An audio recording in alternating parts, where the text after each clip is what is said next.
Scooby-Doo, Scooby-Doo, Scooby-Doo. On this episode of the History of the Chorus podcast with Curtis and Josh, we continue our look at the band from Dayton, Ohio, known as the Devil Wears Prada.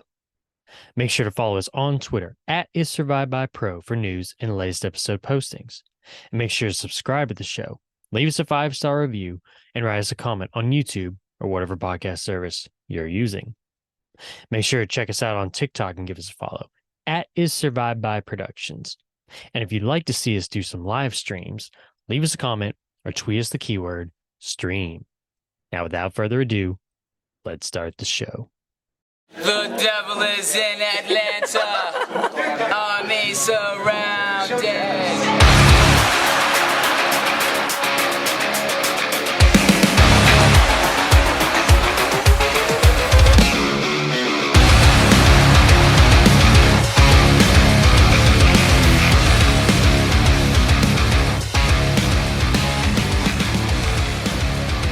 Not long ago, a young girl knew what she wanted to be, so she trained and she learned to travel and explore the unknown galaxy.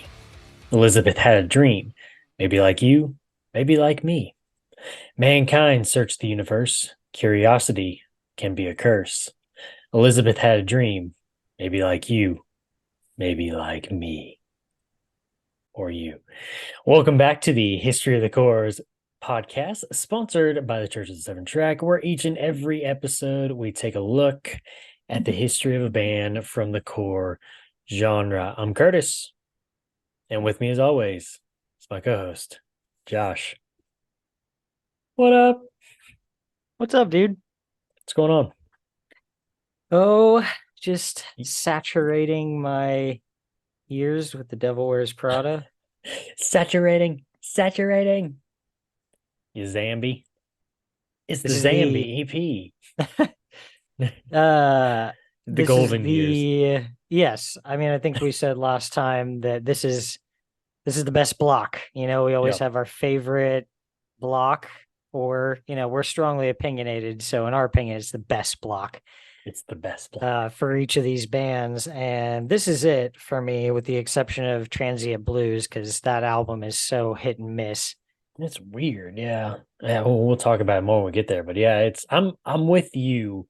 It's very like there's parts and it's like I don't know what's happening here. What have we done?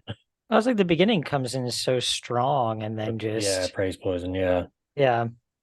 It's kind of a weird roller coaster ride. So The just kind of while I'm thinking about it, I was, because so many of these albums we've listened to a million times, some of them we've never heard before at all.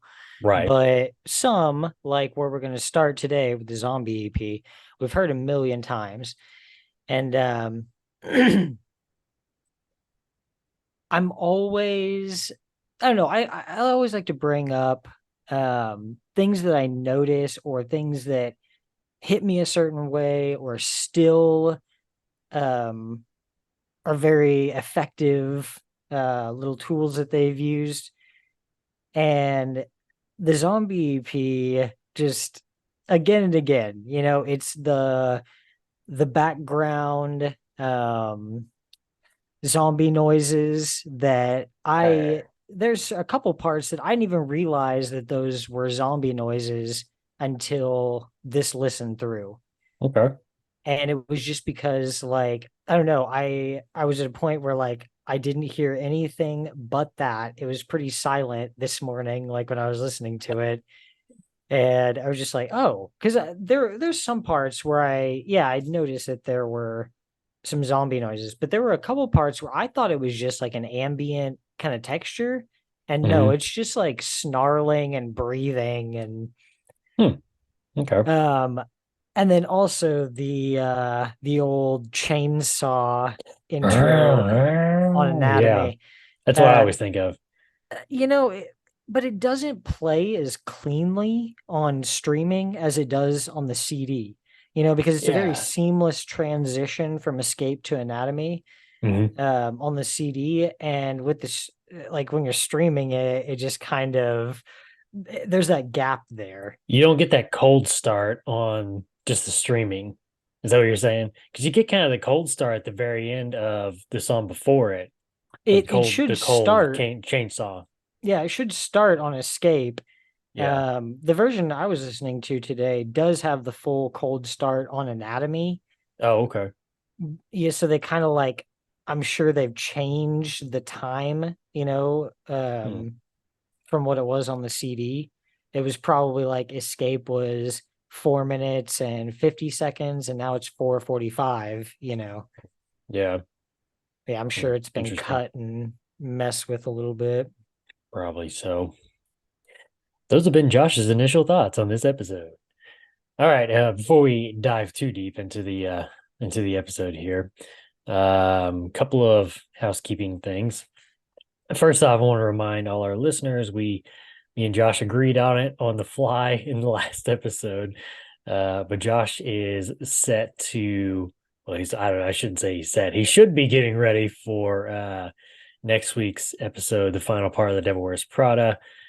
He's also going to be giving us, let me back up. First off, next week, at the very beginning of the episode, we're going to be, well, beginning or end, one or the other. We're going to do our short 2023 year in review for the podcast. We'll give some different stats about what we accomplished this year and so on and so forth. Maybe some goals set for next year and such. And then in Final summation, yeah, there you none. go.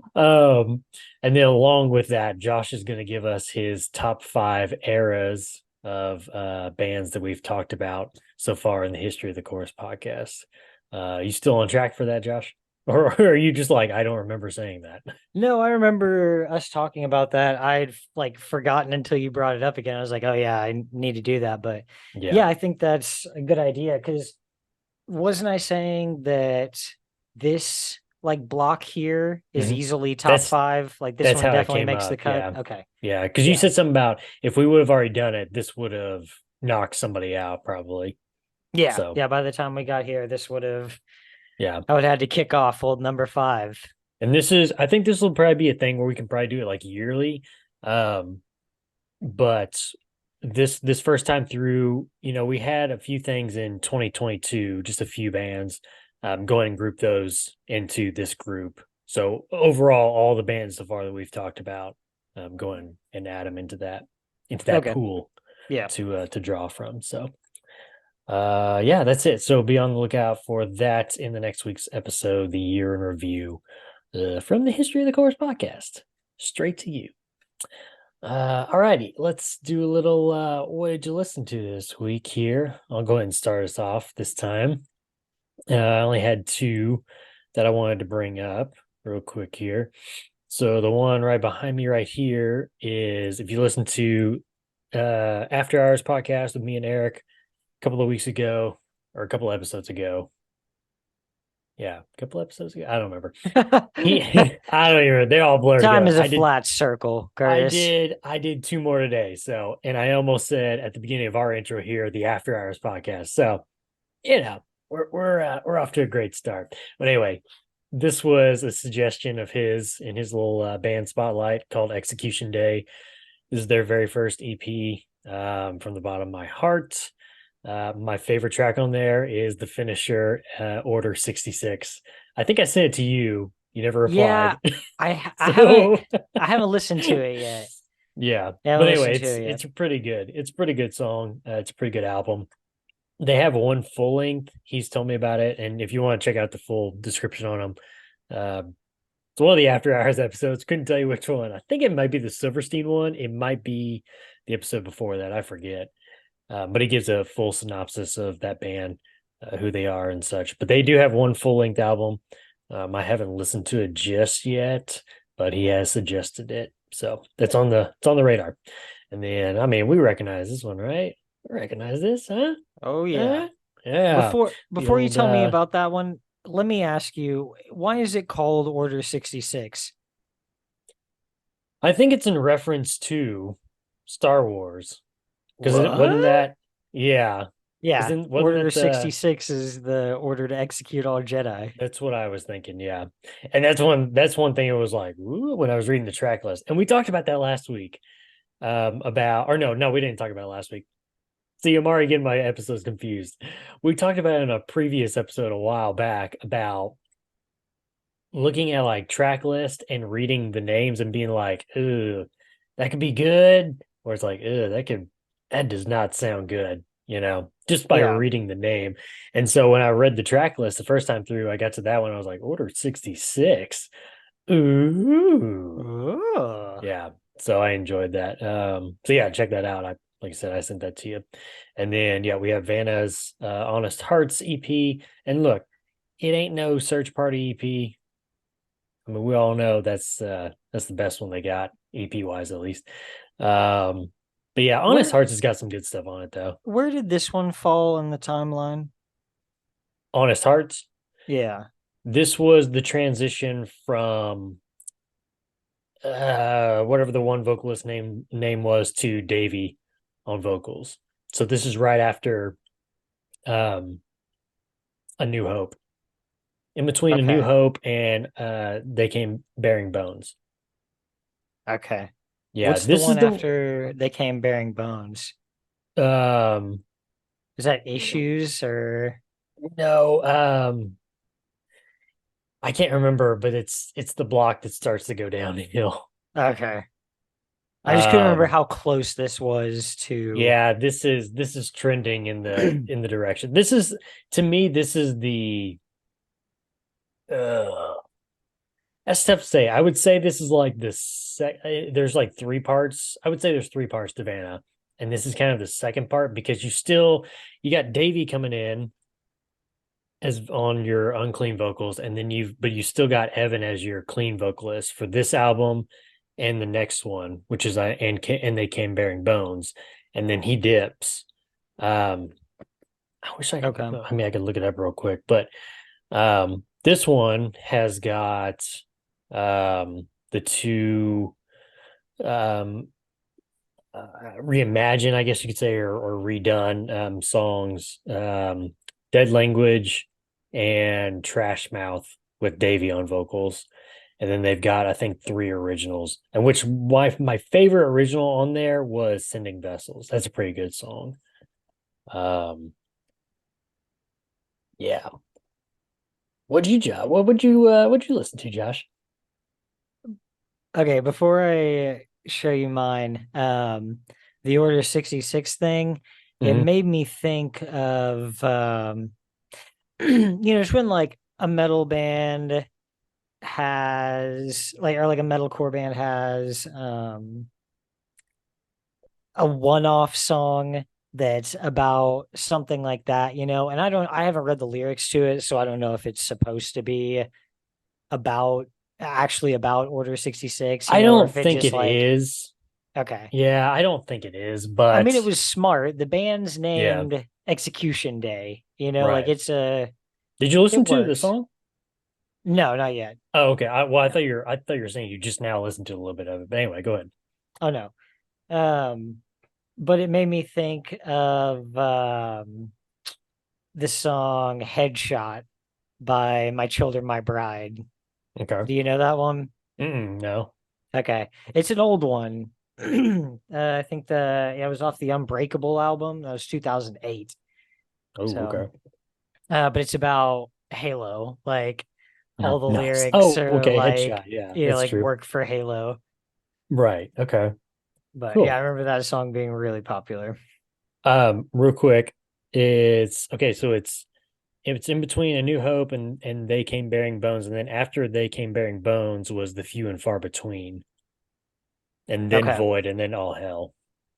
Okay. Void is the one that Yeah, I'm Void's the trash one. thinking of because Garbage. I don't know why Garbage. I call that one issues. there's there's Yeah, issues. There's because it issues has with the issues, album buddy. for sure. Yeah, for There are sure. issues with this album. Yeah, I Yeah. don't know why who has an album that's kind of like them called Issues? I know there's a band Issues, but Um. We're gonna find out though. Oh, Corn has an Corn, Issues yeah, I say album. Forgot Corn. about that. Issues has an Issues album. Yeah, Looks like Corn's the first thing that pops up. So maybe it's Corn you're thinking of. probably. Yeah. Hmm. Anywho, Oh, so I listened to a lot of old favorites this week. Probably no surprise that you tell me, Curtis, who is the band that I listened to the most this week? Or that I listened to the most ever, any given week of my life? do I need to say your guilty pleasure, Taylor Swift? No. Every time I die? Yes, sir. Okay, now wait, hold Yep. on. Is there one specific album Um, that stood out more than the others? And can I guess it? yeah, I had two albums that I listened to mostly. One of them was for sure more prominent, but these were the two that I listened to the most. Okay, Big Dirty. Actually, no. Okay, okay, I okay. know, I know that's like my favorite Every Time I Die album, but You Radical? no, not Radical. I put Radical through several times Okay, a few okay, weeks ago, but okay. Low Teens, no. New Junk, New Junk was like my second. X Lives. Nope, Uh, uh, Hot Damn. nope, Last Night on Town. nope, Demos. no, The future album we never got. no. From Parts Gutter, Unknown. man. Oh, that was my last one. Okay. Yeah, Gutter Well, it phenomenon. just got to the point where I was like, just start naming them all off. Well, and then I'm sure it'll make sense because in addition to that, I was listening to a lot of like MCR's first album, Okay. Bullets, um, a couple of early Fallout Boy ones. The yarn. Yeah, yeah. Nice. But because those are ones that we talk about all the time, and I feel like Oh, are that kind of wasn't even it. working, yeah, because they're kind of working their What a way in and tease. out um, of our little weekend reviews here. Yeah. I wanted to That's highlight another band I listened to. yeah, that's one of the things sometimes I have a trouble with because like I don't want to like we've already talked about a certain band like that. It's like I don't really want to pick it too much. I mean, I know I picked Vanna, but you know, But hey guys, I listened to Big Dirty again this week. Is fucking I don't know if you surprise. noticed, but I Like, still yeah, listen to Big Dirty. Yeah. yeah. Okay, so this is a band called No Pressure. Okay. They're a pop punk band, and I guess you could call them like I hate the term, but kind of a super band. Like a Um, super group? Is that what you're saying? Like yeah, yeah, yeah, yeah. okay. Yeah. It's a mashup. Yeah. Who all's in Um, it? it's Parker, the vocalist from Story So Far. So it sounds a lot like Story So Far. Okay. And then one of the guys from let me see Oh boy. here. Uh, One of the you had guys to go asking the from questions. Regulate and one of the guys from Light Years. So Light Okay. Years on guitar. It's Harry Corrigan is the drummer from Regulate, and then Pat Kennedy is the guitarist from Light Years. Oh, so they only have three members or Yeah, but I've four? seen They have touring and session members, don't they? well, no, actually, I guess everything I'm seeing is just the three of them. You guys can be members, but you have to stand over there. You're Because not in I the think picture. it's just like probably something they do when they're like touring together and stuff or Yeah, probably so. crossover dates. I feel like so. Um, but yeah, they have a cool sound. It's like the story so far, but it has its own kind of little twist to it. Okay. Cool, man. I Nice. also wanted to say while I was looking at some stuff about them, um, I saw some stuff that was like, what happened to the story so far? I'm like, what? I don't know Oh anything boy. about that. Oh boy. And they're still touring. I I know the bassist left like I don't know if he did this last album or if he left before that. Um, but I want to say another one of the guys might be out now too. But they've filled in the slots with a couple guys who like actually have some credit. Like I wouldn't worried about it. Well, so their Wikipedia page says that they released a new single in August of this year. Says early 2023 guitarist Kevin Geyer alleged on the 2 Week Notice podcast that the band were, quote, contractually obligated to release new music ahead of their tour in support of Blink 182. A new single, Big Blind, was released on August 4th, 2023. That sounds good. Yeah. That sounds real Uh, good. yeah. Like it says, bassist Kellen Kapener on May 31st, 2022 said on Twitter he was no longer a part of the band. No official reason was given for his departure by the band. Wasn't officially replaced. But drummer Ryan Torf overtaking bass duties in studio, and former Man Overboard bassist Nick, whatever, Brezis, joining the band in a touring capacity. Hmm. I don't know. That's interesting.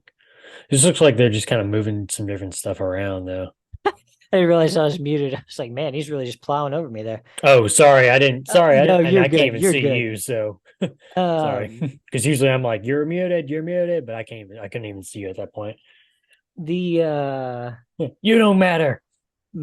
Mike Ambrose from Set Your Goals has also been like A touring touring. drums for Yeah, them. I just saw that. And the other stuff I saw said that they are like a six piece on the road right now. Wait, well, somebody said I think it said something about keyboards too. Do Yeah, they have which keyboard? is Yeah. interesting. I mean, they've moved a little bit What the heck? more. Okay, no, hold on a second. So when the bassist left, the drummer moved to bass duties in studio, and then yeah, okay. Yeah, 2022 saw the story so far expand to a live sextet, which is six. For that sounded weird though, but for the first time in their career, with the drummer who's already moved to bass and studio stuff, moving to rhythm guitar and keyboards. So it's like, what in the world is happening? I don't know what they're doing, Yeah, which really sucks, man, because eh, I say that. I got nothing but good albums out of them. right. And if they don't pump out a full length piece of crap to end the band on, I'll be happy. You think they're near the end? They've had four albums. Yeah, and I Been around mean since '07. he started up No Pressure like last year.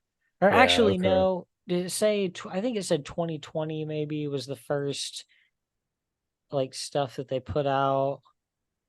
Let me see. Yeah, I don't know. I don't see anything. Says anything about that. But I don't know, man. I don't know. I just don't know. Oh yeah, 2020. So So within the last 3 years, he's been kind of it, building No Pressure also. yeah. Well, and then you start kind of wondering, it's like, that deal where the comment that I read about the contractually obligated, it's like, oh boy, are you in a contract that you don't want to be in? So you're just like trying to get out of it basically at this point and trying to build something on the side to just transition over. Yeah, because that sounded like that almost just didn't sound like they were in a bad contract. It kind of sounded like they were under contract and because the way you said it, we're contractually obligated to still be a band, Yeah. essentially, Eesh, you know? that sucks. Yeah, it doesn't sound like they want to be Is that an together album anymore, cover but behind I you? don't know. Yeah. Okay. So what's the album called? I don't this might be the cover of a single. Oh, I don't okay. know. This is actually the cover of there's a 5 song EP. And then let me pull them up here real quick. I know they've got like a few singles too. Okay. Yeah, they've Yeah, I was got just kind of wondering. I didn't know if it was just like a promo shot or or if it actually was an album deal or whatever.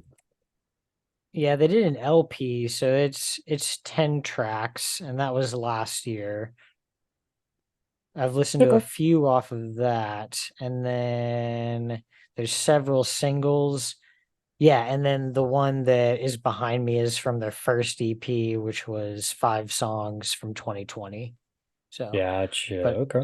I would recommend giving them a listen. They've got pretty good numbers, like to, for all this stuff to be so new. So I think people are really liking it.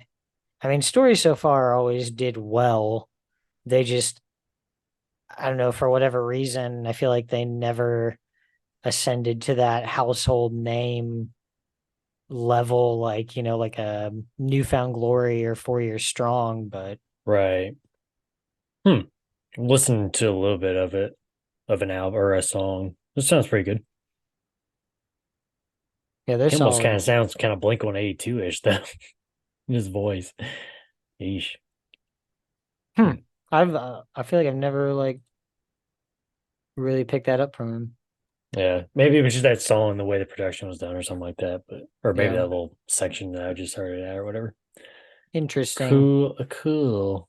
Alrighty, Well, man. You ready Curtis, to yeah, I was gonna say we have a lot to we cover beat in around this the one. bush here, buddy? Yeah. Let's get on into it, man. So today we're continuing our look at the band known as the Devil Wears Prada.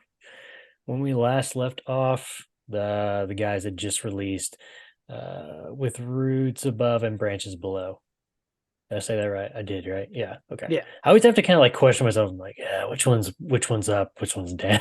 roots above and branches Branches below. below. Cool. Yeah. And I think we both The agreed that the lyrics to that are in sassafras, right?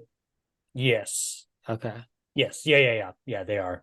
Um, and I think we both agreed that this block or this era started that's really good that we both like starts at with roots above, right? Did we Yes. agree with Yeah. that? And then we ran it through space. Yeah. Yeah, Okay. because Roots is where he But he had he been playing with his vocal style a right, little bit in the previous album, right. and you got a couple of tracks that he was going all in on it. And when Roots comes out, then he's like, okay, this is gonna be This my is it. sound. Yeah, So I agree. Okay, so before we get back into the history stuff, real quick, I wanted to ask you because you asked me when we got to Roots album, which intro hit harder for me. You asked if it was Big Wiggly mm, or Danger Wild Man. So I'm gonna ask you a question, Josh. I'm gonna throw it back on you, but I'm gonna add a little more to it. I'm gonna add this group, this section of the discography to it too. Which one hits harder for you? Big Wiggly, Danger Wild Man, Mammoth, Rumors, or Supernova? the intros to those. Yeah, yeah. Um, So of course, Big Wiggly, we're you gonna got have the to, dun dun dun dun dun dun, and then of yeah. course the Danger Wild Man is I know I go dun dun dun dun. Mammoth is that dun dun dun dun dun dun dun dun dun dun dun dun dun dun. Oh, that's so good. I'm gonna have to Uh, cycle these here real quick. yeah, go for it, man. Yeah. Rumors was the dun dun dun dun dun dun dun dun dun dun dun dun dun you know, and then Supernova. I always get it kind of messed up, but that's a pretty interesting riff. But yeah, I wanted to throw that back at you and see what you thought. Oh, While that you, is yeah, oh man. And then you said Big Wiggly. yeah, Big Wiggly and Danger Wild Man. Which one's Big Wiggly on? Big Wiggly is Roots. That's right before Danger. Oh, no, Because no, no. remember, it comes Okay. in with the No, I listened to both those, and then Mammoth, and then what was the one after Mammoth that? Rumors, which is on 818. Rumors. Okay. Yeah, that's the one that comes in with the double and then kind of slows down and then goes back into the double. Oh, Oh my God. Oh, yeah. And okay. then And and then Supernova off of Space. More of just like the guitar on that Supernova, just kind of that riff. yeah, there's a dirty riff. Yeah, it's a dirty riff, man. What do you say, Josh? Ugh. They're like all for All different of reasons, them. you know? Like Right. Supernova and Mammoth are both because of that opening riff. And Right. then Rumors, it's because of, like you were saying, it's the It's timing. the It's like kicks, yeah, the the timings, yeah. switching to the half timing and then going from the double pedal to the single. Yeah. Oh, so Um, good. and then for Big Wiggly, it's because of the synth into the Na, na, drums. na, na, na. And for Danger Wild Man, it's because of the vocals. Yeah. Well, it's kind So of, to me, it's a combo. It's the vocals and then into that guitar riff. that's a tough one. I still probably gotta stick with Danger Wild Man. Oh, you said Big Wiggly on the last episode because I said I, Danger. I think for I think those are like my two. Okay. Like those are the two I still Yeah. come down to. The others are great, but Yeah. They know how this to start a song. they get out of yeah, it gets out of control, man. You start throwing in stuff off you start throwing in like anatomy or Well, I was about to escape. say, I didn't Dude, even throw, I mean, I could have gone more. Yeah. that opening riff to escape, like so good. I Right. remember learning how to play that because I just thought it was so sick. All right, cool. Before going out on their Back to the Roots tour, the band confirmed they were preparing for their next studio album by putting together what they would describe as a quote, fun and quote, brutal EP that will leave you screaming along. I am one of the last few standing, a survivor on a farm, just along the outskirts of a small city, like most that have made it this far. I live off of old canned goods and a healthy backstock of ammunition. That's right, Josh. Talking about 2010's Zombie EP from Ferret Records, produced Who by the hell Joey. saw this coming? Saw what? Oh, Zombie? Nobody. Yeah. No, not me. Not me. Like, Uh, this is a game changer to me in the yeah, genre. even because I said before I wasn't really sold on them, and even with Roots Above and Branches Below, I still was at that point where I was kind of like, okay, like this is good, but Zombie was a whole nother level, and that was just 1 year later. Yep. Yeah, and that's Yep. a whole nother tier. Deep. Yeah, they kicked it up a notch. Produced by Joey Sturgis. He's done all of their albums up to this point. As you can tell, Josh, this is a concept album about a zombie apocalypse. And I put in my, I put this several times in my notes. Um, Take notes, Shane Toll of Silverstein. This is what a concept album is. Not, well, I think it's about this and that. No, this is the concept album. Here it You is. decide what it's This is about. it. Yeah. Yeah. So take notes, Shane Toll. Debuted at number 10 on the Billboard 200 and number 2 on the independent albums. The band stated that the album had the quote, fastest music they've ever written. Wayne Reimer of Jesus Freak Out. Nice. I love it when you do that. Wrote in his review of the album, quote, though the lyrics are less than poetic, the music edges on ideal forward progression. Even with the staggering improvement of With Roots Above and Branches Below behind them, they managed to take the good and make it better. A thunderstorm introduces the lunacy that awaits, but the phrase full tilt has grown a whole new meaning with the opening track, Escape. The first you get to hear of the newest, The Devil Wears Prada, is also the heaviest they've ever written. Within the fiery fusillade is a noticeable, upgrade to Ranika's vocals. His applied range has increased, leaping from high sweeps to abysmal lows much more profoundly than in the past. In addition, his mid to high screams have slid just in between his usual rasp and a hardcore yell, adding considerable flavor to the band's vocal heavy format. Moving on to Anatomy, try to hold on to your hats, folks. This little 5-track EP has as much or more energy than Roots and Branches in its entirety. They go for the gold and brutality. Breakdowns abound, but by no means do they hold the music's momentum. In a wise method of improvement, they take popular influence on this album, infusing Slayer-esque guitar riffs and admittedly Hatebreed like speed and tempo. Outnumbered begins with a clever FAW news report stressing that, quote, this is not a test. This is not a joke. Ironically, the entire album is a joke. The seriousness of the music remains intact, nevertheless. By revival, you should have heard a few tastes of guitarist Jeremy DeBoista's well-known clean vocals. They let the old flame burn as his voice soars sky high, but there is a new and noticeable successful experimentation taking place as well. Integrated piano riffs haunt the background of several tracks. Breakdowns sneak up from nowhere, and intense buildups descend into pretty choruses. Unconventional. They keep us on our toes. The first 4 tracks focus on detailed descriptions of the disease from multiple aspects, bringing you up to speed with their version of the already popular Zambi concept. Zambi. However, the final track, Survivor, regales us with a tale of, quote, one of the last few standing, a specific man's story of loss and loneliness. The Zombie EP packs a heck of a punch in a very accessible amount of time and conjures up very good feelings about the Devil Wears Prada's future endeavors. Expanded and improved showmanship and musicianship are a key exploit to be sure, but it's the passion fueling a nearly satirical album that daunts me.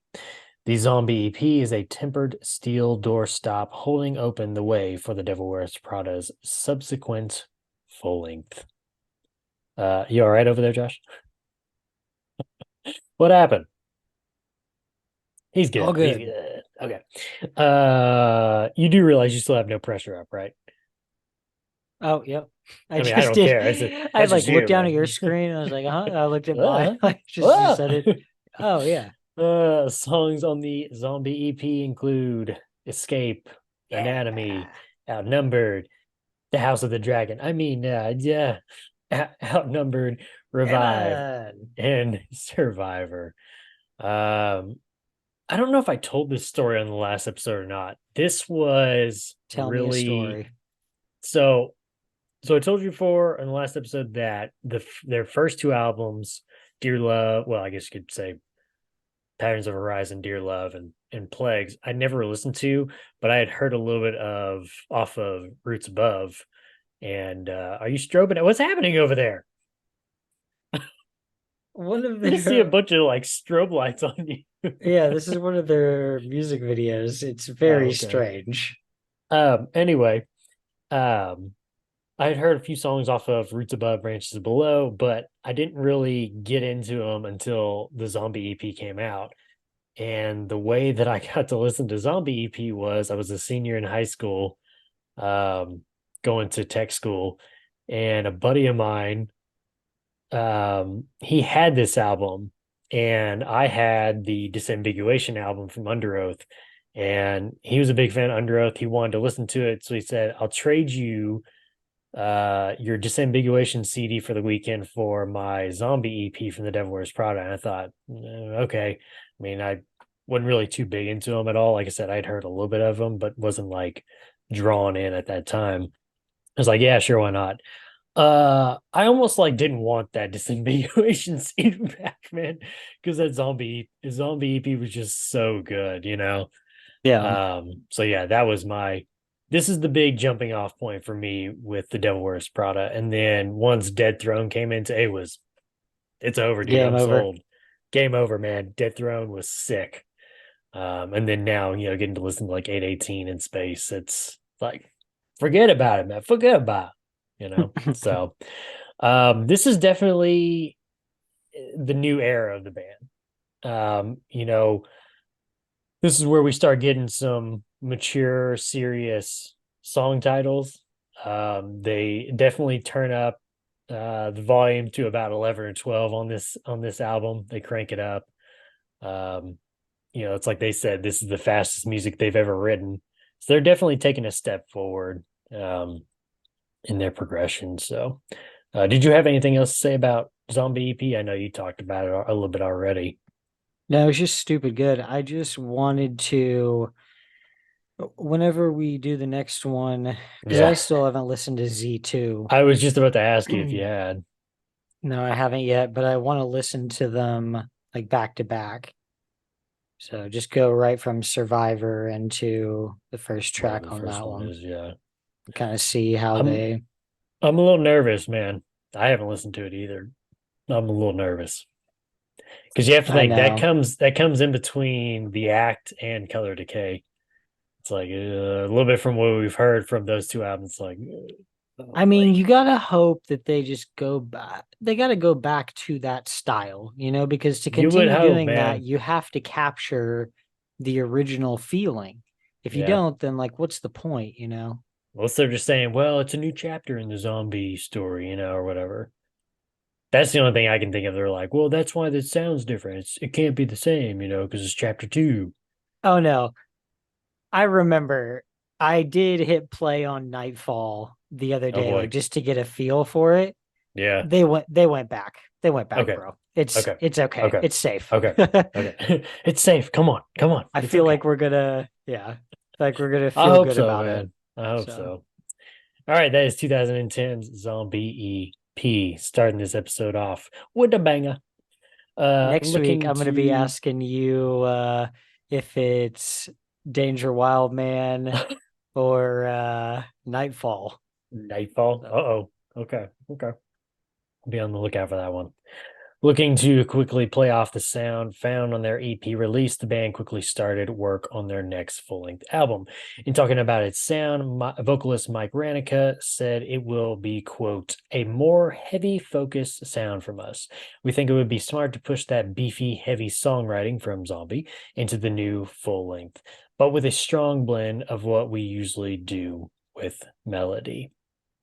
That album, Josh, 2011's Dead Throne from Ferret Roadrunner Records. This one, they're going with a different producer, Josh. They're going with the old Kill Switch.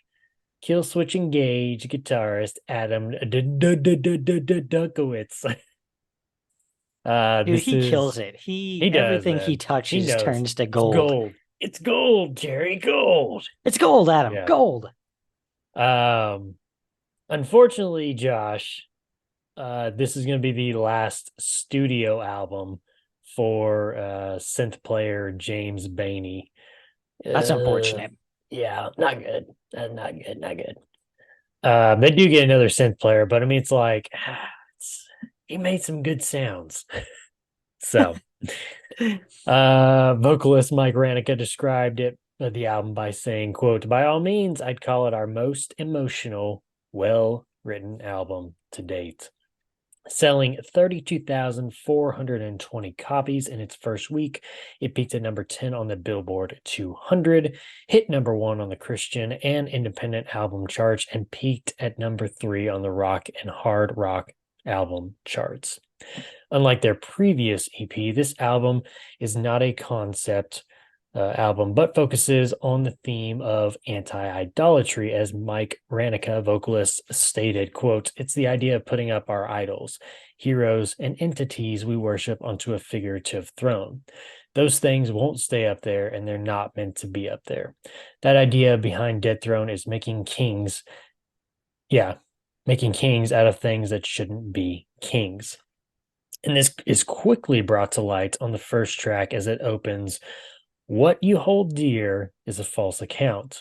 What you hold dear offers no salvation. Trusting that I'm not right for this. Know that I'm not the one to hold you up. I can't hold you up. Wayne Reimer of Jesus Freak Out wrote in his review of the album, quote, the breakdowns, and the clean vocal choruses are still there. In fact, guitarist Jeremy DePoista's singing shines in Mammoth and Constance. But in between the regular highlights, Dead Throne is dominated by riffs. Amen, brother. Amen. Even in Indeed. Zombie, indeed, agreed. Even in Zombie, the Devil Wears Prada have been steadily foregoing the general metalcore style and embracing more classic metal themes, brought on by the vocalist Mike Ranica's oft-professed love for Slayer. Handing more love to melody with smart hooking riffs takes away from the bolstered rhythm, I almost said boisted, uh, bolstered rhythm obsession of metalcore, but gives the drummer room to rest his feet from time to time and play more creative beats that don't use the double kick as a crutch. The tempo fluctuates effortlessly and fluidly throughout each track. This is not to be taken for granted. Most drummers either try too hard and ruin the structure of the music or don't bother trying at all and bore their audience with tedium. Something you can find throughout Dead Throne is the Devil Wears Prada's refusal to walk in line. They recognize the worth of each instrument. It's not just the shine of the lead guitar or how fast the drummer can blast beat. Each piece is valued and each is given the chance to shine. Andy Trick, especially as the bassist, is at the greatest risk of going unnoticed. But again and again, he pops into the foreground, not stifled by the guitarist. Bass does indeed have its place at the center of attention when utilized properly, and the Devil Wears Prada have found a quirky yet satisfying method of instigating this. Improvement can be mentioned for nearly every member. I just wish somebody would tell me what happened to Ranica's voice since last year. His effortless range from high to low is still singing strong, but the power and crispness has taken a blow, sounding whinier, more like a hardcore yell than his usual growl. If the change was intentional, I consider it an unfortunate one. This is, however, the largest of my complaints.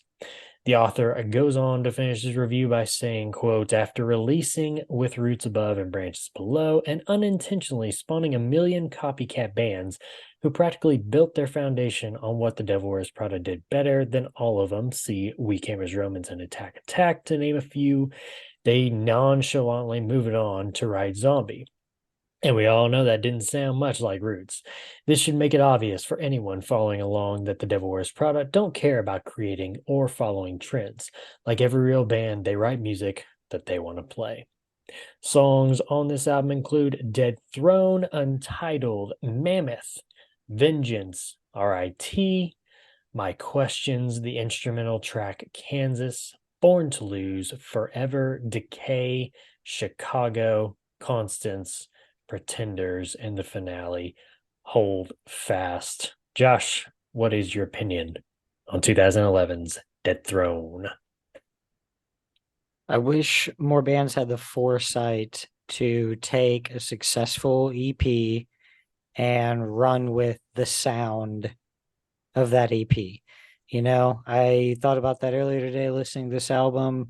It's like it feels so much like Zombie because they had like a winning formula there with Zombie. So they took a lot of the same things that they did there and just applied them to an album that wasn't a very strict concept album. And surprise, it works. You know, it's twice as long Success. Yeah. and yeah, like it plays. Um yeah, I don't know. I like I feel like he usually when he is actually meaning to has some good stuff to say. Um, you know, I was thinking earlier, Transit Blues that was like 2016, right? Yeah. There's songs on there that lyrically are more relevant today than they were then, you Right. know? So when he's meaning to, I think he usually has a pretty good message behind it. And yeah, the whole like idol worship thing in this album is it's not, you know, he's not shying away from it. It's, Mm. you know, if you're listening, he's telling you about it. So Yep. Yeah, I agree, man. no, I but I love agree. this album. The artwork is great. I remember picking up this album because we were so hot on the hype of Zambi. the zombie EP and Yeah. I was not disappointed. I agree, man. I agree. Um, I would have thought that Dead Throne and maybe Mammoth would have been the most popular on this album, but it looks like Born to Lose has 3 to 4 times as many listens as anything else. I think it was a big single, wasn't it? Was I feel it? like I think I had heard that it was one of the singles off of there. Okay. I could be wrong. I don't know if there's maybe a music video with it too or not, but my three favorite off of here was Mammoth, My Questions, and Kansas. Of course, I'm a sucker for instrumental tracks, but Yep. uh don't know if you know that, Josh. Make me some Huh. instrumentals. Huh. Learn something new every day. Um with Kansas, the way that they did it, it makes me think of, you may not get this reference, but it makes me think of August Burns Red's instrumental track off of Constellations, Meridian. It kind of has a little bit of the same structure, kind of a little bit, but it always makes me think of that song. Um, That's a good one. Constellations. yeah, that's probably like, well, I don't know. Are That we one, comfortable saying it's the best August Burns Red album? I was gonna say either that one or I really do enjoy Leveler, the one that comes after. Messengers before it is pretty good. It's kind of hit and miss at times, but I would say if I'm gonna listen to August Burns Red, it's gonna be those three albums because it just gets to a point where it's repetitive. They're just kind of in the same loop of just like doing the same thing over and over and over from album to album, it seems like. Um Were you ever a Parkway Drive guy? no, I mean I've heard some like few songs here and there, but I never really got like really into them. They were just kind of like a song here that was like, yeah, that's pretty good, but yeah. I would challenge you to listen to Horizons.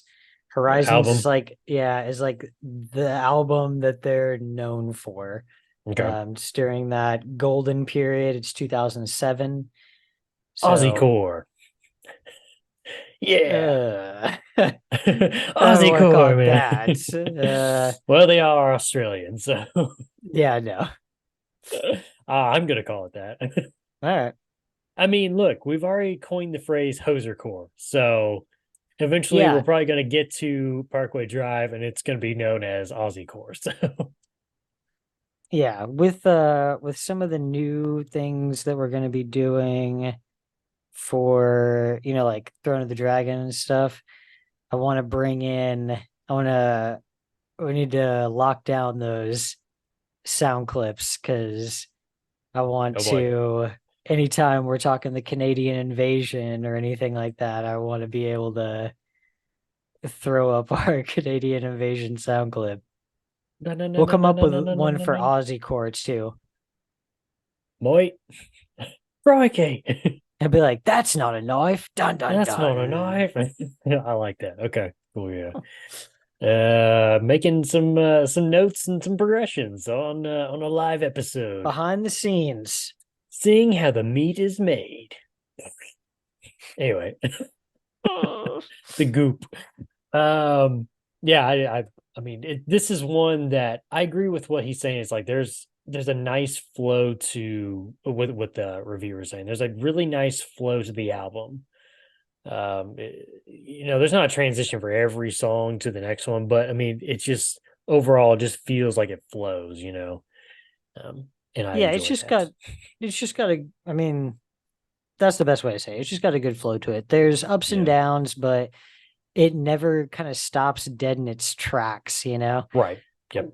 An album that always jumps out at me is an album that just kind of falls flat at a certain point. It does come back in the end, but is um He is Legends. Is it? It's Suck Out the Poison that ends with Louds. So Louds, I got but the it's poison is louds. okay. It's Goldie's Torn Locks before that. I think so. Okay, It's there's it's towards the end there. I think it's around Cannonball that it just like kind of falls flat on its face for a I feel couple like with tracks. Suck Out the Poison, it's like I feel like there's almost like too many songs on there, Yeah. you know? because I think there's like 14 or 15 songs on there. It's like, okay, that's a little too much. We could have clipped a few that didn't Probably could need have to be helped on you. there. You probably could have helped the next album out. Really, it hates you. Yeah, So yeah. by just adding some of those to the next one, but yeah.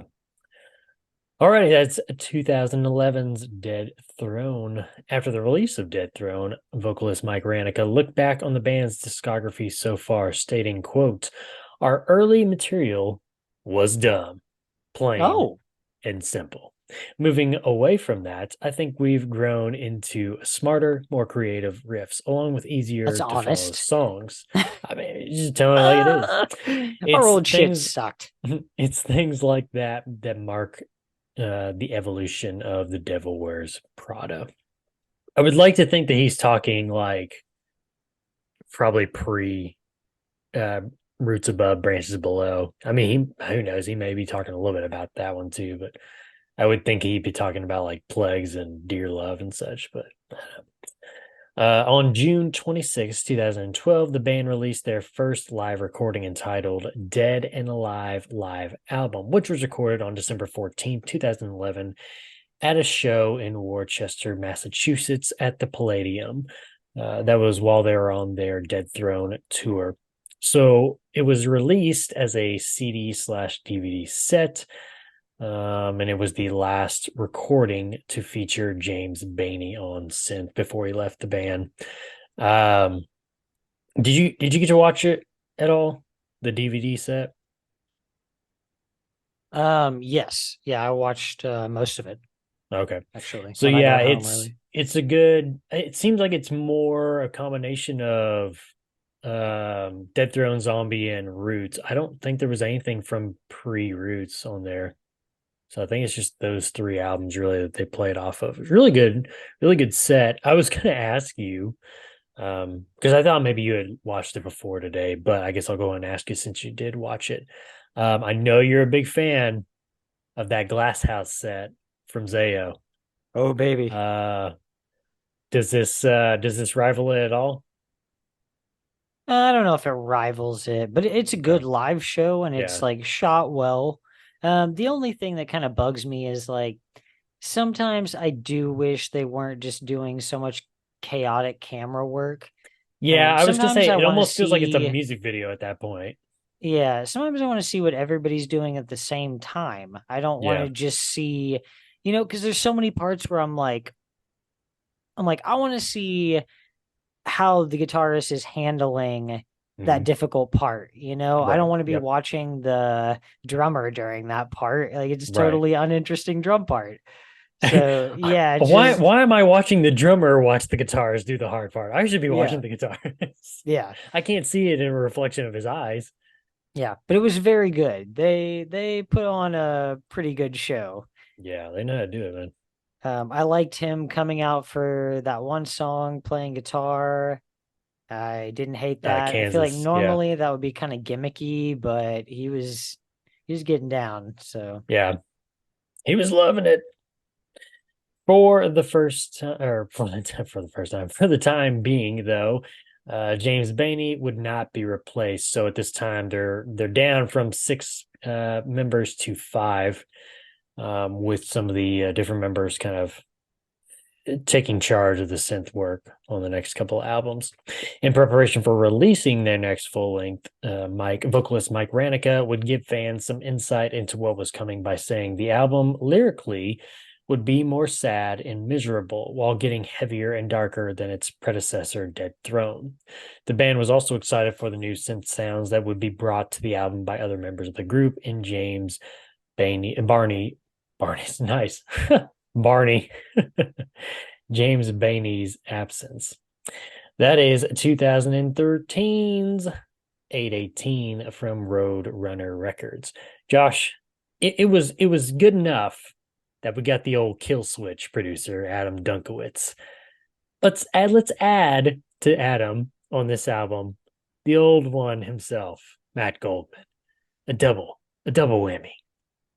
Um, this is the final album for guitarist Chris Ruby. Future member and friend of the band, Jonathan Gehring, would record synth for every album, starting with this one. And just to kind of, oh my gosh, just get ready for the next album, or for the next album for the Ah! future. Um, Jonathan Gehring would join the band full time, starting with the album The Act. Reaching number 20 on the Billboard 200, selling 16,000 copies in its first week of sales. The title of the album is in reference to Romans 8:18, which goes, "I consider that our present sufferings are not worth comparing with the glory that will be revealed in us." Mike Ranica actually wrote a short story entitled "Home for the Grave" after this song on 8:18, about a single character's life from birth to death. It was actually limited to a small amount of copies, that Ranica would sell on the upcoming tour to fans. Some You, terrible thing has happened yeah, here. I know, I can see it, and that's what you get for screwing around. I just So, wanted to be the guy with the cornrows for a minute. no, no, that's what you get. You don't deserve the Ah, cornrows, buddy. crap. While you try to figure that out, best of luck to you. I'm gonna read a review here. I leave in shame. Michael Weaver. Oh man, we're not gonna be able to see Josh here. Man, I guess I'll just have to do it. Michael Weaver of Jesus Freak .com wrote in his review of the album, quote, "The opening track, Gloom, sets the stage nicely." Whoa, there he is. The opening track, Gloom, sets the stage nicely for the album. Not only does it set the tone and the mood of the album, described by screamer Mike Ranica as sad and miserable, but it blasts out some seriously heavy music. While the departure of founding member and keyboardist James Bainey may have concerned some, one listen to the keyboard in Rumors and throughout the entire album really should alleviate any worries. Things chug along at a fairly heavy clip until War. The song features fairly tame guitars and drums, but the vocals are still screams starting at about the halfway point. The title track follows and is one of the softest songs musically, but still features Ranica's passionate screams. The lyrics talk of suffering, the mother visits the graveside, and really focuses on Romans 8:18. Ranica's words are so dark, but the message remains hopeful within the context of the scripture. Sailor's Prayer cranks the intensity again and features more straightforward metalcore sound than the preceding songs. The Devil Wears Prada always seem to be at their best when Ranica and De Poista share the mic, and this one is no exception. It's a definite album highlight. Care More follows with a softer but more industrial sound that is something a little different for the guys. Martyrs was the lead single and is another standout for the record. A bit more of the industrial influence, though on a lesser level, returns for Black and White. The gloominess set forth by Gloom continues throughout the remainder of the album as well. Transgress and Home for Grave each feature softer musical sections in the middle, while number 11 and In Heart remain pretty aggressive throughout. In Heart does slow a bit, but not near the pace of Home for Grave. The track serves as a subtle closer to a sad and intense record. Devil Wears Prada continue to push their own limits as well as the limits of their genre. It's been a while since you could call them just another metalcore band. These Dayton, Ohio natives have released another solid entry into an already impressive discography. While the album is a touch depressing on the lyrical side, don't think these guys have lost hope. 8:18 only proves that no matter how dark and bad the suffering is, it's nothing compared to the glory God will reveal one day. Songs on this album include Gloom, Rumors, Gloomers, Bloomers. Blade, Laser, Blazer, Gloom, Rumors, First Sight, War, 8:18, Sailor's Prayer, Care More, Martyrs, Black and Blue, Transgress, number 11, Home for Grave, and In Hearts. What do you think about 8:18, Josh? 2013.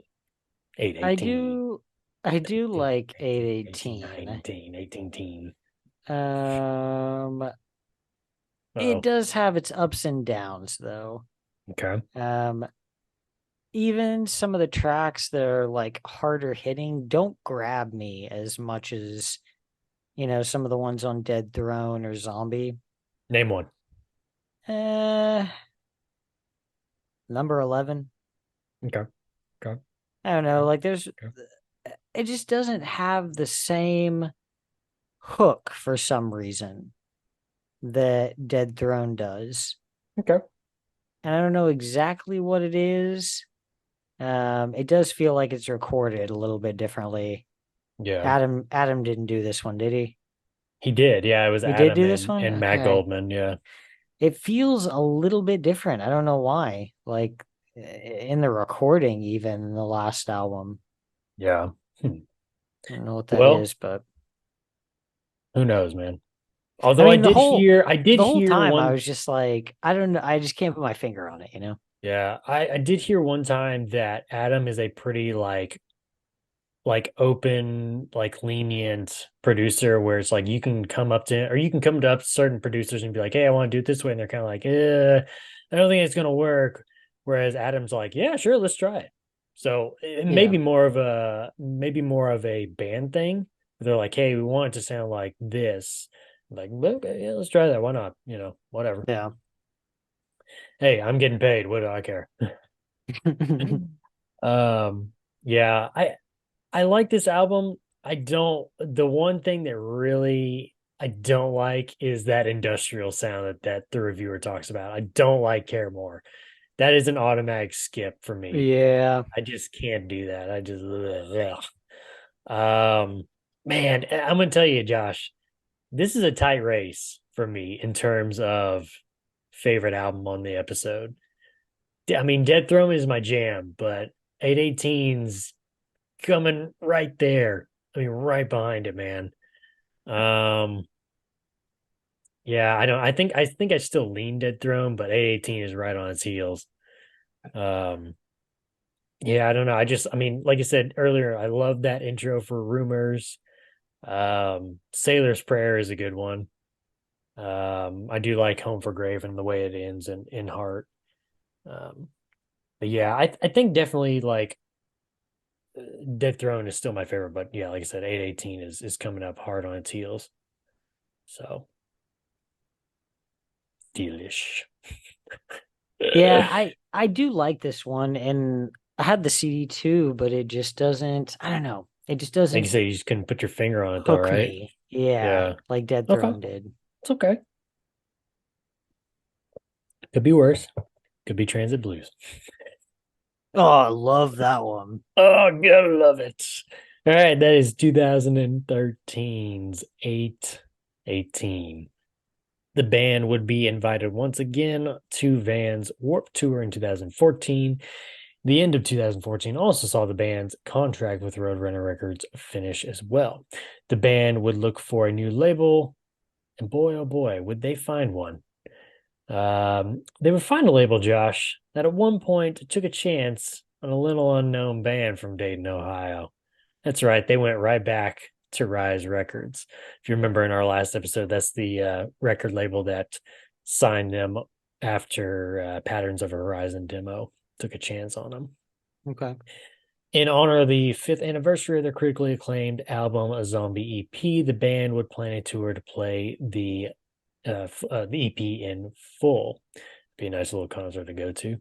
Yeah. Before heading back into the studio for their next album, guitarist Chris Ruby would leave the band, although he would contribute some songwriting for their next EP. For the time being, the group continued on as a four-piece with Mike Ranica contributing guitars to their upcoming album, as well as a future member, guitar tech Kyle Cypress. Remember that name, as well as Jonathan Gehring on synth, because they'll be joining the band later on.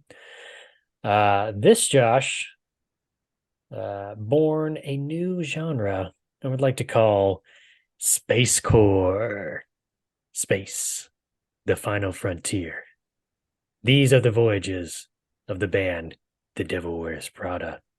That's right, 2015's Space EP from Rise Records, produced by Dan Corneff, This is the final album for drummer Daniel Williams.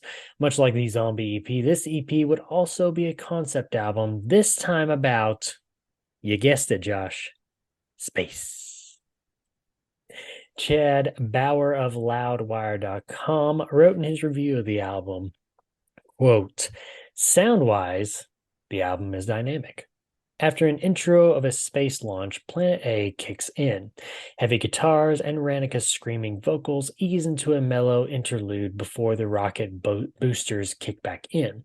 Subtle, spacey atmospherics sprinkled throughout the album add diversity. Space is a nearly unlimited lyrical topic, and the band covers different aspects relating to it. One of the most memorable songs on the album is Alien, which chronicles creatures descending upon Earth bent on its destruction. The EP's lead single was Supernova, a good choice with a catchy chorus and a good combination of melody and brutality. It's a streamlined effort with 6 songs, one of which is a short instrumental, clocking in at around 20 minutes. Moon God treads typical metalcore territory with screaming vocals, shout-along choruses, and melodic singing, but The Devil Wears Prada's songwriting elevates it above genre tropes. Bands often put out stopgap releases between the studio albums, ranging from rarities collections to live albums to DVDs. The quality can be hit and miss, but in the Devil Wears Prada's case, Space is a solid release with an interesting concept that will help tide fans over until their next full-length album. Songs on this EP include Planet A, Alien, Moon God, the instrumental track Celestial Mechanics, Supernova, and Asteroid, sometimes also known as An Asteroid Towards Earth. I've already talked about, the opening main riff from Supernova. Sick. We'll talk about a little more on the next album with Transit Blues. There's a little part at the end of Asteroid where Mike kind of gets into kind of like a spoken word thing, and I'm not here for that. I think one of the things too is like it may have been a production thing, but it sounded so hollow. And it's just like, what is this? What are you doing? Don't experiment here. You're finishing an album. Don't do that now. Yeah, don't start this. Yeah, and like I said, we'll talk a little bit more on Transit Blues because I think this is starting They to do move it. towards that. Yeah, they do it in Transit Blues too. I'm like, Yeah. get the hell So out of here like, with that shit. oh gosh. I, I like Space EP, but I'm kind of torn on it a little bit because like we know what's coming down the line with Transit, and then we know a little bit about like the Act and Color Decay. So like I'm starting to feel like, again, with like the little light spoken word yell that he does and a few other things, it kind of feels like they're starting to kind of trend towards those future albums, and I'm kind of like, ah, boy.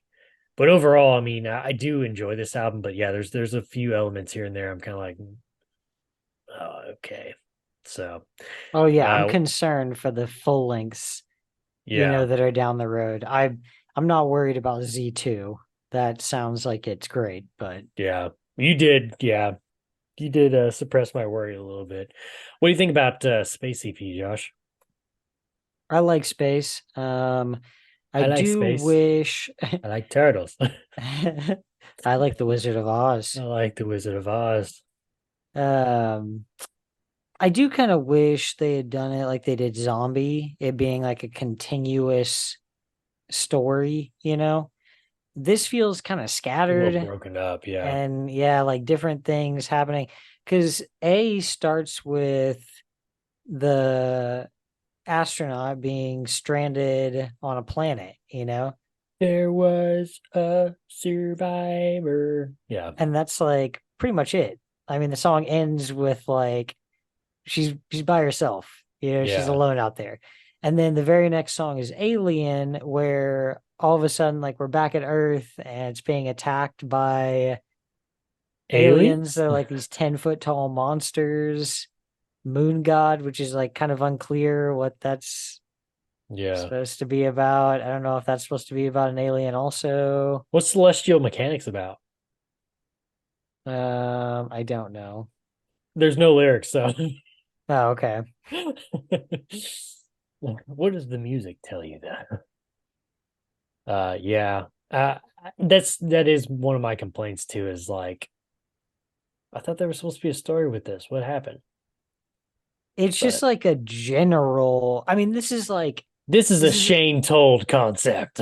Oh, yeah, I was gonna say this is a very literal concept album because it's a general concept Yeah. about space, and like Space. things having to do with space. So, but I do like this one. They've nailed the EP. Like that's what they're yet to fail at one of those. So, Right. um, but I will say I feel like at the point where Woo. they transition over to this symbol that kind of looks like it's the triangle with the three lines through it. Yeah. That's where their stuff kind of starts to change, I feel like. Because the first one you see it on is 818. Yeah. It's on space, it's on transit. Yeah, I So, would agree. but I don't know, this one works for me. I still listen to it a lot. Like it's he's got a good combination on this one of his clean and unclean. Um They're not really doing anything that I don't like. The music's there. And kind of in the same way that they did with Zombie, I feel like they're sticking to a music formula for this EP. We're not venturing Right. too far out. It's a lot of the same sounds, a lot of the same progressions. So But it's gotta be. It's gotta be that way, man. yeah, but I love Space. The Devil Wears Prada Space. EPs have long been some of my favorite albums of theirs. So Please don't jinx it. the Space, Oh. the final frontier. Oh. Alrighty. Just before the release of the EP, the band made it official that their once guitar tech Kyle Cypress would be filling the vacant guitar spot left by Chris Ruby for good. That's A how you year do it. after, that's how you do it, man. That's how That's you how do it's it. fucking done. A year after the release of Space EP, Daniel Williams, drummer, would depart from the band, leaving another void to fill. For the time being, the band looked into a session drummer to help record music for their next full-length album. Ew. Enter Giuseppe Capolupo. Does that name sound familiar? Giuseppe. Giuseppe, We've talked about him before, haven't we? formerly of Demise of Eros, Haste the Day, Mm. and current drummer for self-labeled Blue Collar Metal Boys from the Steel City of Pittsburgh, Pennsylvania. You already know, if you've listened to this podcast for this long, you already know what we're talking about because we love this band. The band wants nothing. Yes. Good old So blue he collar metal, becomes man. their drummer now? Mm-hmm. Yep. Weird. Yep. He's the drummer with them now. That is So random. That is random yeah, as so hell. weird. I didn't realize it until we were doing the Once Nothing episode. And I was like, oh, what? The Devil Wears Prada. What? So, Crazy. yeah. That brings us, Josh, to 2016's Transit Blues from Arise Records. Produced by Dan Corneff, who also did the Space EP. He has also done work with bands such as Pierce the Veil, A Day to Remember, Hawthorne Heights, Emery, The Almost, Paramore, and many others. First, Has he done anybody who plays music like this? Because that great list question. was not. Good question. Does None of it those I bands mean, are in the does same it make genre. sense now? Does it make sense now? Yeah. Yeah. This is the first official album with Kyle Cypress on guitar as a full-time member. Now, here's an interesting thing, Josh. I want to get your thoughts on this. The album is regarded as a metalcore album with some hints of Southern influence. Do Where? yeah, what? Where? That's what I was like, where? Point to it. Show me on a map. Is it Because I because they don't, added Giuseppe? maybe, maybe so. I don't know. There's like some token I Southern. just, I don't know. I don't know. I thought I'd get your There's opinion on that real nothing about quick, this but album that sounds Southern to me.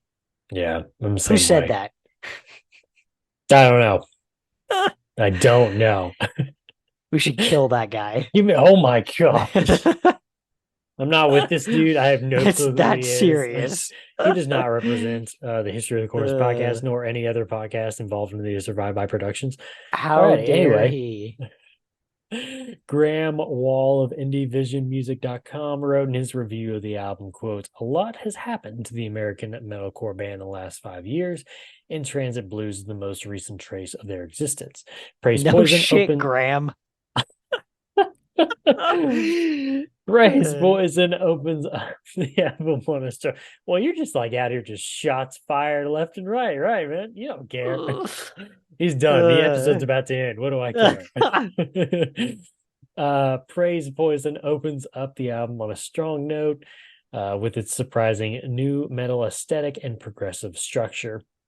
It's unlike anything else the band has ever done before, and perhaps this is due to the lineup changes that Prada has undergone the past few years, including Haste Day drummer Giuseppe Capalupo performing on this album. The choppy guitar, Giuseppe. the choppy guitar riffs are way too fun, and the song will surely be an apt addition to their live set. Unfortunately, most of the other songs of the album are not quite as enjoyable. Daughter is a decent enough hardcore track, if not a tad repetitive. However, by the time Worldwide came on, I finally began to admit to myself that I was disappointed. The song has a talk scream verse, something which is new for the band and something that I don't think necessarily proved successful. To me, it just sounded rather empty. I agree. That's me. I agree. Indeed. The chorus is catchy, but the lyrics are shallow, reading more like an intro geography lesson than good poetry. Personally, I found that the lyrics in general were the most disappointing part about Transit Blues. Mike Yes. Ranica notes in an interview with HM Magazine that the main theme is transition, but with this comes a number of subtopics. I'm looking at you, Shane Told. You have a song commenting on gun control, a couple others referencing existential and Russian literature, and a few about life on the road and so forth. Despite the variety, I found that the emphasis on a band life made the lyrics generally unrelatable. As well, the lyrics are quite void of the spiritual substance that so many past songs contain. Though I generally hold Ranica's poetry in high regards, the lyrics on this album just seemed cold, cryptic, and distant. Transit Blues is somewhat of a slower and moodier listening experience overall. It has all sorts of ambient keyboard and guitar parts, talking, etc. You can definitely hear the influence that Ranica's other band, God Alone, had on this record. This is fine to some extent, but when I want hard, screaming metal, it fails to deliver. Amen. Amen. Songs on this album include Praise Poison, Daughter, Worldwide, Lock and Load, Flyover States, Detroit Tapes, The Condition to the Key of Evergreen, Submersion, Home for Grave Part 2, and the finale, Transit Blues. I already mentioned that I agree with what the reviewer said about the talk scream. I don't like it. It feels like a trend that they're just trying to do more than anything. It just doesn't, it's like he said at the very end, it's like, if I, when I want hard screaming metal, this album right here, it fails me. It's not what I am used to with the Devil Wears Prada. It really feels like his talk scream is like he's trying for like Touche Amore in like the later years, like the stage 4 and like lament years where it's just like bleh, not good. And then the other thing too is like there's rarely any low screams. And I talked to you about this on the last episode where it's like his low screams are like so set apart from anybody else in the industry. It's like you can hear him be like, "That's Mike. That's Mike right there from Devil Wears Prada." And it's like you've almost like abandoned that on this album. Yeah. They're like, "Boo, this sucks." Um, there's a few good songs on here that I like. I do like Praise Poison to start the album. And I do like To the Key of Evergreen. And I was gonna ask you, is it just me, or do you hear a song, and this is for me on like To the Key of Evergreen, where it's like you listen to it and you kind of get this vibe that's like it sounds like it's a final track on like an album, but then like you look at the track list and it's not, and it's like, oh, that sucks. I really feel like To the Key of Evergreen should have been the finale. There's just something about the way that it's like played that it just kind of feels like it's going up to like that peak to like end the album. Yeah, I mean the way the track ends, it like really builds with like kind of a Right. full chorusy sound, and then Yeah. it ends with like what 20 seconds of silence or something. Yeah. So it feels like it should be the end. Yeah. But I didn't know if you've ever had that before on like not just like this album, but just like any other album in period or band or whatever. Yeah, for sure. I mean, I couldn't name you an album right off the top of my head, but Yeah. yeah, for sure there's albums like that where you feel like, oh, this is the end, and you're like, wait, there's like three more tracks on this. Right. Josh, I'll just ask you, man, where did they go wrong for you on Transit Blues? Um, it starts to feel disingenuous, like first of all, like it doesn't feel genuine. And like they was saying in the review, these tracks are all over the freaking place. Like from different styles to talk what they're talking about, it's all over the place. Yeah. Um, Oh. I would rather not know what your song is about. You Well, know, I and would, we talked about that on the Silverstein episode when we had this whole discussion about concepts. It's like sometimes it's like I really wish he wouldn't have said anything in that interview because now it's like you've ruined it for me, and I would rather just been like left in the dark. And I almost feel like sometimes that's what you need to do for an album. Just leave it up to the fans, the listeners to interpret it on their own, you know. um, But go ahead. um, yeah, worldwide feels tacky. Feels tacky. Um, Tokyo. for me, this is a flyover album. Ooh, Like flyover it's states. More like yeah, flyover album. yeah. This is just it's too all over the place. And I can Yeah. tell that they're starting to get either bored with what they were doing, or we've got so many new guys in the band now that like our sound is starting to change. I think it's kind of a combo, probably. Yeah, and I don't know. We're getting to dangerous territory here where we're about Yeah. to step off the ledge into some we're real Here's close to here's some bullshit here, Curtis. We're real close to some bullshit. here's one of the problems. Chris Ruby was not to say that DePoister didn't do, much guitar wise, but it's like Chris was your lead guitarist. He wrote a lot of the good riffs that we loved in, the first half of Devil Wears Prada. You take that out and you replace it. I mean, that's some big shoes to fill. Yeah. And if Kyle's not into the same type of, chugs or whatever that, you want to say Chris was doing, then yeah, it's like you're flipping it on its head. Now you're going with a different style. And it's like, this is not Devil Wears Prada, you know? Yeah. So I don't know, man. Yeah, they I don't like it. cultivated such an iconic sound of these last few albums that now we're kind of abandoning it, I feel like. Yeah. I mean, we don't expect you to like do the same thing for the rest of your life. We can both agree that it's like, people change, people grow up, your sound changes a little bit, but it's like I don't want you to go from like here to all of a sudden way over here, and then way over there. And it's that's the problem when bands start doing that. It's like you have this line, it's like kind of stay on that. I mean, you can kind of, drift a little bit left or right, You can but go 5 or 10 feet either way on both yeah, but sides of don't the go line, like but way over into right field or left field. yeah. Depends on how you're looking at me. But If you're sounding like a different band, there's a yeah, problem. that's the problem. So, yeah. Alrighty. So we're in agreement. It's a flyover. It's 2016. it's a flyover. I'll give an Yeah. honorable mention to like Lock and Load. The music in that one is actually really solid. There's some really cool riffs in that song. Okay. Um, but there's just not much to this. Like the lyrics are all over the place. Some of these songs, it feels like he's literally just put down like whatever came into his head. And Ooh, that's ooh, not write that good. down. Write that down. That's not good lyric writing. Right. Yeah, I agree, man. That is 2016's Transit Blues. I would like to take this moment to remind you that here at the History of the Chorus podcast, we give you the facts and our opinions on those As facts we see them. as we see them. And that's it.